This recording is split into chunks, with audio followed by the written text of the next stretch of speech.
السلام علیکم دوستو، آج کا میرا مضمون ہے زنا کرنے کی سزا۔ ارشاد فرمایا اللہ تعالیٰ نے، یعنی اے لوگو، اور تم زنا کے پاس بھی نہ بھٹکنا، بے شک وہ بڑی بے حیائی کی بات ہے۔ پاس بھی نہ بھٹکنا، اس کا مطلب یہ ہے کہ جن باتوں سے زنا کا تقاضا پیدا ہوتا ہے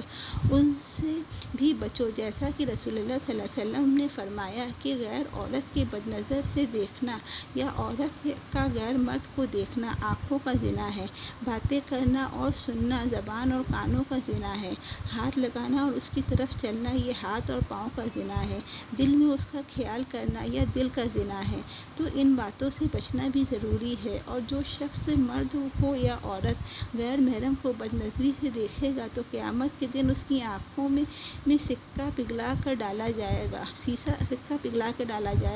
مثلاً اگر اچانک غیر عورت پر نظر پڑ جائے یا غیر عورت کی نظر غیر مرد پر پڑ جائے تو پھر دوسری نظر ڈالنا گناہ ہے، اور جو پہلی نظر کے بعد پھر نہ دیکھے اس کو شہید کے برابر ثواب ملے گا۔ زنا کرنے والے مرد عورت پر اللہ تعالیٰ اور اس کے رسول نے لعنت فرمائی ہے۔ دنیا میں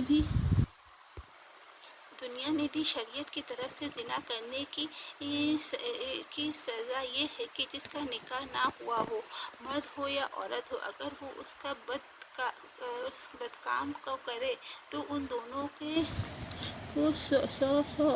درے مارے جاویں گے، اور نکاح کیا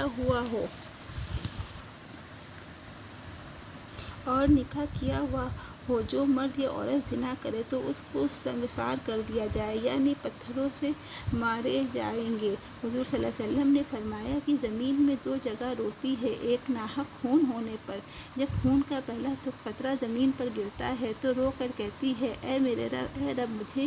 اجازت دے کہ میں اس قاتل کو نگل جاؤں۔ حکم ہوتا ہے کہ ذرا صبر کر، تیری ہی اندر آنے والا ہے، پھر سمجھ لینا۔ جب کوئی زنا کرتا ہے تو زمین رو کر کہتی ہے اے رب مجھے اختیار دے کہ میں اس زانی اور زانیہ کو نگل جاؤں۔ حکم ہوتا ہے کہ ذرا صبر کر، یہ دونوں کو تیرے ہی اندر آنے والے ہیں اور اس وقت سمجھ لینا۔ فرمایا رسول حضور صلی اللہ علیہ وسلم نے کہ زنا کرنے والوں کے لیے مرنے کے بعد ان کی قبروں میں دوزخ کے 7 دروازے کھول دیے جاتے ہیں، اور ان دروازوں سے ان کو سانپ اور بچھو آ کر ڈستے رہیں گے۔ یا اللہ تیری پناہ، اس بے حیائی کے کام سے دنیا میں بھی ایسے آدمی بے عزت اور ذلیل ہو جاتے ہیں اور بڑی بڑی تکلیفوں میں پھنس جاتے ہیں، جیسے کہ دشمن کو ستانا، رزق کی تنگی، جان و مال کی بربادی، صحت کی کمی، بیماریوں کی زیادتی، جلدی بوڑھا ہونا، منہ پر پھٹکار برسنا، چہرے کا بے نور اور بے رونق ہونا، بدصورتی پیدا ہونا، اللہ رسول و رسول صلی اللہ علیہ وسلم کی لعنت میں داخل ہونا، نماز روزہ اور سب اچھے کاموں سے نفرت ہو جانا، مرنے کے بعد عذاب قبر میں پھنسنا اور آخرت میں دوزخ کے اندر جلنا۔